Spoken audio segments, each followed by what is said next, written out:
Hi అండి, అందరికీ భోగి శుభాకాంక్షలు అని అయితే చెప్పనండి. ఎందుకంటే నేను వీడియో తీయడానికి లేట్ అవుతుంది.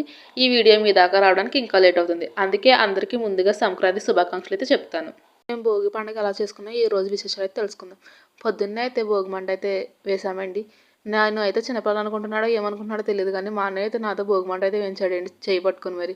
అంతా వేసిన తర్వాత మా అన్నయ్య అయితే ఆ భోగి మంటలో చేయి అయితే పెట్టాడండి. ఒకసారి అయితే నాతో పెట్టాడు, రెండోసారి అయితే మా నాన్న వేసుకొని మళ్ళీ పెట్టాడండి.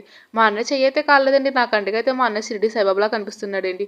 ఆ తర్వాత అయితే మా అమ్మ శాత్రాన్ని చేసిన సున్నుండ తినేసిన తర్వాత అయితే భోగి పండుగ కాబట్టి నార్మల్ టిఫిన్ కాకుండా గారెలు అయితే వేసారండి. గారెలు తినేసి గుళ్ళోకి వెళ్ళి అక్కడైతే దేవుడు కళ్యాణం అయితే చేశారండి.